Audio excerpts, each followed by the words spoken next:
Raúl, tú tocaste un tema que creo que deberíamos recoger de nuevo, el tema de la desigualdad, no solo de ingresos y de las oportunidades, con el tema principalmente el acceso a educación de calidad, pero el tema de la desigualdad de trato. Siempre uno ha escuchado que la sociedad chilena, a diferencia, por ejemplo, de lo que uno ve en República Dominicana,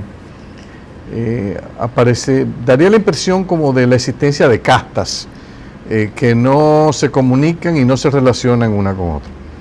Y ese es un tema que yo creo que valdría la pena profundizar, porque quizás detrás de esa realidad es que uno podría estar explicando parte del resentimiento que uno advierte en las calles. Y lo otro tema que me preocupa es que yo siento que las nuevas democracias de América Latina, frente al desorden callejero, muchas veces de protestas sanas, pero que derivan y le abren las puertas a grupos de delincuentes, etcétera, como que no tienen una respuesta para imponer orden y disciplina. Hay mucho temor a hacer uso de la fuerza y hasta qué punto eso no podría en un futuro dividir más las sociedades a partir de una variable que es altamente preocupante, que es el temor y el miedo. Cuando tú tienes que la parte que tiene más que perder en una sociedad siente que el Estado se ha desentendido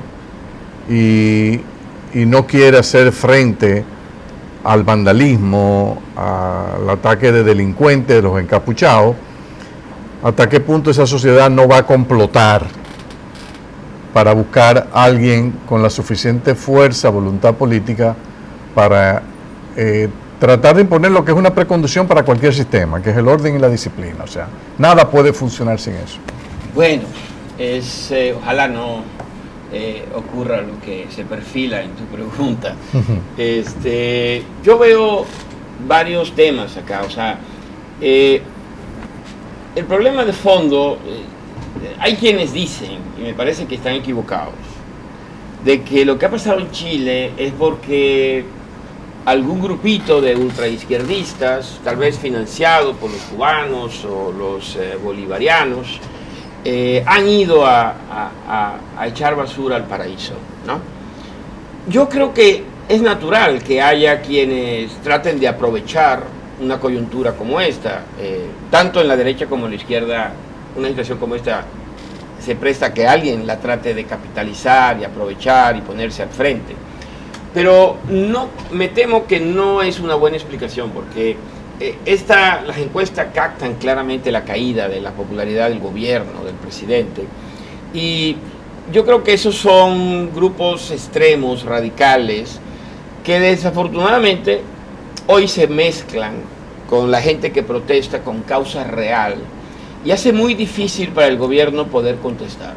Yo creo que eso es lo que hace la dificultad. Si fueran grupitos pequeños, aislados, sería relativamente fácil dar una respuesta a través del uso legítimo de la violencia del Estado.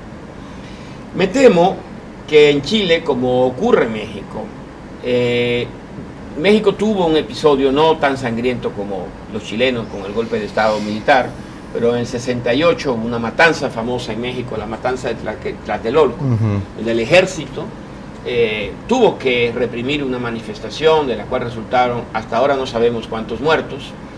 Desde ese momento el ejército es renuente a hacer labores de policía, es decir, que lo manden a las calles a aplicar la represión política, porque la historia le enseña que posteriormente lo mismo que los mandan, los culpan. Y que políticamente pasan a la historia como los villanos. Creo que un poco le pasó a Evo también en Bolivia. Es decir, el ejército finalmente no tiene mucha intención de salir a la calle, matar personas y luego someterse a juicios como criminales de guerra. Sí, que le sacan la alfombra debajo de los pies, como dice. Es correcto. Entonces creo que los precedentes históricos generan una poca voluntad de los cuerpos que tienen el uso legítimo de la violencia para usarla, lo cual genera más inestabilidad. Tal vez eso explica esa falta de voluntad de usar la fuerza para poner orden en estas circunstancias. ¿Qué se puede hacer? Pues Yo creo que, bueno, Chile por el momento, la solución que ha planteado es una gran convocatoria para hacer una nueva constitución, un nuevo pacto social, con nuevas reglas sociales. Eso puede servir para aislar a esos grupos radicales, dejarlos solos y así poderlos controlar. Porque primero había que estabilizar la situación, o sea, una salida de fuerza creo que era totalmente inviable. Y si tú observas, tú dices, bueno, está el tema de la Constitución, pero yo creo que va un poquito más allá. O sea, yo no sé si el gobierno como tal, con una popularidad muy baja, tiene un espacio para... ¿Cuánto le queda al gobierno chileno? 3 años le queda todavía, más o menos. Fue a inicio del año 2018, creo que son 2 años más, porque antes eran 6 años, ahora son 4.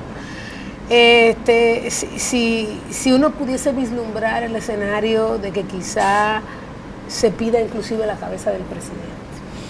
Y yo tengo mi punto de vista ahí, porque yo digo, mira, como tú bien dices, es posible que antes había el caldo de cultivo perfecto para que esto se generara. Yo creo que puede ser el escenario de grupos aislados que aprovecharon la oportunidad para hacer todo este tipo de cosas. Yo creo que es poco probable que tanta gente se ponga de acuerdo en explotar 20 estaciones de metro una detrás de otra, que todo estuviese en la forma que se hizo. Yo creo que detrás o se aprovechó el momento para esto, o sí definitivamente, y no estoy hablando de grupos externos, inclusive grupos internos que no quieren al presidente, desde mi perspectiva, pueden estar detrás de algo donde tú, como te digo, generas el caldo de cultivo para eso, viene el alboroto y la gente se suma naturalmente, no porque esté coordinada, sino que ante el inicio la gente claramente se suma, y tú sabes cuando eso puede tener relevancia. Pero, como tú dices, ciertamente es una sociedad con muchas disparidades, y no solamente disparidad a nivel de ingresos, porque el tema de Chile, que es interesante, las disparidades que son fuera del ingreso son todavía más grandes. O sea, tú tienes personas con niveles de ingresos que pueden ser muy similares, pero niveles educativos radicalmente diferentes y niveles de acceso radicalmente diferentes. En Chile sí, tú vas a tener restaurantes, no es como, o sea, aquí en República Dominicana y en muchos países todo el mundo, digamos, va casi a los mismos lugares. En Chile es un poquito más segmentado el asunto. Y la educación terciaria te lo segmenta. Hace unos años la demanda era, yo quiero una educación terciaria más barata, pero la demanda real detrás de eso es, yo quiero pertenecer más. Porque tú te entras a universidades que son estatales, de naturaleza estatal, pero que son tan caras como cualquier universidad privada. Sí, porque la Universidad de Chile, que está considerada entre las 2 mejores, es la más cara. Es una de las más caras. Y cuando tú pides, mira, yo quiero universidad terciaria más barata, bueno, pues yo también quiero pertenecer a eso. ¿Okay? Y yo sí creo, como tú dices, que hay un malestar general, que cuando se enciende una chispa la gente se suma a ese malestar general, pero pasaron cosas ahí que tú dices, bueno, o algunos grupos aprovecharon, algunos grupos extremistas dijeron, mira, ve, la pregunta es si tú crees que va a poder terminar su clase el presidente actual. No lo sé, francamente. Creo que las fuerzas, una de las cosas terribles que está pasando en Chile es que los partidos tradicionales, lo que llamamos la clase política, ha perdido su legitimidad. Entonces, ¿qué capacidad tienen para conducir este proceso? Esa es la gran pregunta. Y es exactamente lo que da la posibilidad de que Chile se pueda mover hacia un espacio revolucionario. Es decir, de esa constitución puede salir una constitución sumamente estatista. Una constitución que elimine todos los incentivos para producir. Y mande a Chile a un gran retroceso. A un gran, sí. Y que ese nivel de desaceleración que ustedes hablaban en el segmento anterior se profundice más. Ese es el riesgo. Ese es el riesgo. El tema también, pero dime una cosa, ¿cuál es la población de Chile? Son 17 millones. 17, 18 millones. En la calle, ¿cuántas personas que hemos visto? 2 millones. Más o menos. Ponle 3. ¿Dónde están los otros 15? O sea, a mí lo que me preocupa, yo veo que se está expresando un segmento de la población. Yo no puedo decir que esa es, independiente, porque tú dices, la aprobación de Piñera ahora es 12. Bueno, es que alta me la encuentro, porque lo ha hecho tan mal, o sea, el manejo que ha hecho es tan mal, que me sorprende que todavía tenga 12.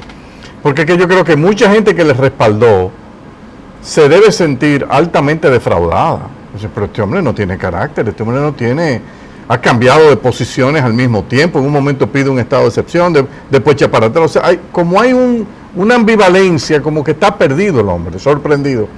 Entonces, hoy día tenemos una parte de la población que está en su casa, que no está protestando, que debe estar diciendo, bueno, pero ¿y qué es lo que vamos a permitir que las minorías se impongan?